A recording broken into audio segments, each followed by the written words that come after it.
जय श्री गणेश जी, हर हर महादेव। मैं हूँ आचार्य संध्या सक्सेना, माँ लक्ष्मी ज्योतिष आध्यात्मिक संस्थान की तरफ से आप सभी का स्वागत करती हूँ। आज हम एक नए विषय के साथ आए हैं और आज मैं आपको बताऊंगी प्रेम विवाह करने का एक उपाय बताऊंगी। मेरे पास जो भी लोग आते हैं उसमें 80% प्रेम विवाह वाले ही होते हैं जिनको शादियाँ करनी होती हैं और वो मुझसे अक्सर पूछते रहते हैं कोई उपाय, कोई टोटका बताऊँ। लड़के लड़कियाँ दोनों ही आते हैं और मुझसे पूछते हैं कि मैं उनको प्रेम विवाह से संबंधित कोई भी प्रयोग बताऊँ। और अगर पूरे दिन में 500 लोगों ने कॉल किया है तो 500 लोगों में हमारे पास लगभग 450 के आसपास सिर्फ प्रेम विवाह वाले ही व्यक्ति रहते हैं। बाकी जो 50 लोग होते हैं उनमें से आते हैं जैसे कर्जा हो गया है, समस्या हो गई है, शत्रु हो गया है, रोग हो गया है, कोई कलेश हो गया है, पति या पत्नी के झगड़े वाले, ब्ला ब्ला ब्ला। लेकिन मैक्सिमम हमारे पास प्रेम विवाह, शादी, प्यार, मेरा प्रेमी रूठ गया, मेरी प्रेमिका रूठ गई, इसी तरह के हमारे पास अक्सर क्वेश्चंस आते हैं। इसके अलावा हमारे पास ऐसे भी क्वेश्चंस आते हैं जिसमें पत्नी कहती है कि उसको अपने पति के साथ दिक्कत होने लगी है, उसका पति अब उसे इतना प्यार या मान या सम्मान नहीं देता है, और पति भी मैसेज करते हैं, कॉल करते हैं कि आज अब उनकी पत्नी उनके साथ नहीं है, उनको छोड़ के चली गई है, ये है वो है।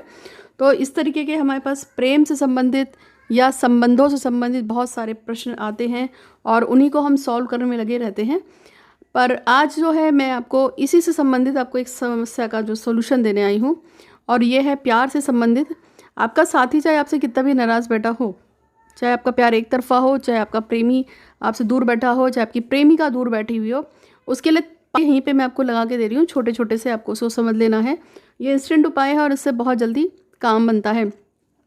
पहले उपाय के रूप में, अगर आपका प्रेमी प्रेमिका या आपका पत्नी अगर आपसे रूठ गया है और बिल्कुल भी बात करने को तैयार नहीं हो रहा है, तो आपको काल भैरव बाबा के मंदिर में जाना है या भैरव बाबा के मंदिर में जाना है। वहाँ से आपको एक उन पे चढ़ा हुआ कोई भी फूल जो पहले से ही चढ़ा हुआ हो उस पर उसको उठाना है, और आपका प्रेमी, आपकी प्रेमिका, जिसकी प्रेमी प्रेमिका दूर चली गई है, उसको खुद से करना है।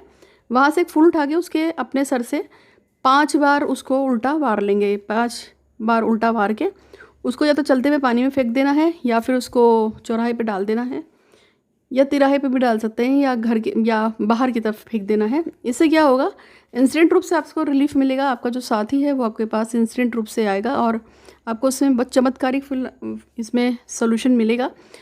और दूसरे प्रयोग के रूप में आप क्या कर सकते हैं, यदि आपका साथी आपके पास नहीं आए तो आप जो है जितने नाम की उसके नाम के अक्षर हैं, जैसे सीमा शर्मा, तो सी म शर्मा 4 अक्षर नाम में होते हैं, उतने ही अक्षर की अगर आप लौंग लेकर और उन लोगों को लेकर आप जलाना शुरू कर देंगे और लगातार हर सोमवार को जलाएं और उसको आवाज़ दें, तो वो व्यक्ति आपके पास वापस आना शुरू कर देगा।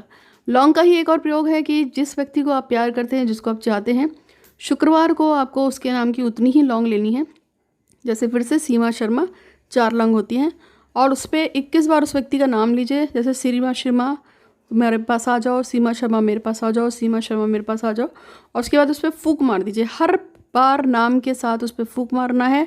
आपका मुंह ईशान कोण में होना चाहिए और जोत जला के सामने फिर ही इस प्रयोग को करा जाता है। तो ये 3 उपाय मैंने बताए हैं आपको, लेकिन इसके साथ साथ में एक वैशाली के लिए बार बार मैसेज उसकी माता जी करवाती हैं, तो वैशाली का जो है सिलेक्शन हो जाए मेडिकल में, ऐसा वो चाहती हैं गवर्नमेंट सीट पे। और एक और है जो मैसेज आया है, वो आया है रुद्राक्ष के नाम से कि रुद्राक्ष पढ़ने लिखे और अच्छा पढ़ाई करे, और उसका जो है रुद्राक्ष के माता पिता चाहते हैं कि वो बहुत अच्छा पढ़ाई लिखाई करे और वो छोटा बच्चा है भी, समझे, सीखे, जल्दी से सीख जाए। और तीसरा जो विश आई है, ये आई है नेहा की। नेहा चाहती हैं कि उनकी ज़िंदगी की जो भी समस्याएं हैं वो जल्दी से ख़त्म हो जाए। तो इन तीनों की ही मनोकामनाओं को पूर्ण करने के लिए भगवान श्री गणपति महाराज का मैं बहुत बहुत शुक्रिया करती हूँ। हे गणेश जी महाराज, आपका बहुत बहुत धन्यवाद धन्यवाद धन्यवाद। इसके अलावा और भी बहुत सारी चीज़ें हैं जो हम जो है कर सकते हैं। यूनिवर्स में लगातार प्रेयर करने से, लगातार किसी बात को सच बोलते रहने से मनोकामना जरूर पूर्ण जाती है। जैसे कि अभी मैं आपको जो चौथा उपाय बता देती हूँ, फिर बात लंबी हो जाएगी। तो चौथे उपाय के रूप में मैं आपको बता देती हूँ कि प्रेम को मजबूत करने का जो चौथा उपाय है वो ये है कि जिस व्यक्ति को भी आप चाहते हैं, जिसके नाम से भी आप कहते हैं, यदि आप गोरोचन का आपको कहीं से मिल जाए तो गोरोचन, सिद्ध गोरोचन करके, और उसमें जो है इत्र मिला के जो है उसको आप अपनी बॉडी पे लगाएं, थोड़ा सा इत्र के साथ उसको मिक्सअप कर लें, केसर उसमें डाल लें, चंदन का इत्र लगा लें। सपोज चंदन का इत्र से वो गीला हो जाएगा इसलिए बोला, तो गोरोचन में चंदन का इत्र थोड़ा केसर इसर मिला के यदि हम उसको टीका करें और उस व्यक्ति को ध्यान करें, मेडिटेशन की स्टेट में जाके रात को रोज़ बैठ के ध्यान दें। गोरोचन लेकिन ओरिजिनल होना चाहिए। तो ओरिजिनल गोरोचन में आपको थोड़ा सा इत्र मिलाना है चंदन का और थोड़ा सा उसमें केसर मिलाइए, उसका टीका सा बना लीजिए। अब आप उसको अपने फोरहेड पे लगाइए, यानी कि जहाँ बिंदी लगाते हैं वहाँ लगा लीजिए। इससे भी आपका जो साथी है आपके पास लौट के आता है। अब मैं आपको एक नेक्स्ट उपाय जो बता रही हूँ, उस उपाय में मैं आपको बताऊँगी कि अगर आपका प्यार आपसे दूर हो गया है और अब बिल्कुल भी नहीं बात मान रहा है तो क्या करना है। ऐसे तो आज के लिए बस इतना ही, और मैंने आपको जो 4 उपाय बताए हैं उम्मीद है कि आपको इनसे फ़ायदा होगा। और भी आपको अगर देखने हैं तो आप मेरे तीनों चैनल पे Mahalakshmi Jyotish Adhyatmik Sansthan, Sandhya Saxena astro, love solution by Sandhya Saxena, मेरे 3 चैनल हैं। तीनों चैनल को लाइक कीजिए और उसमें मैंने बहुत अच्छे अच्छे उपाय डाल रखे हैं। इसको आप प्यार से संबंधित जिनको प्यार है वो देखें। आज के लिए इतना ही।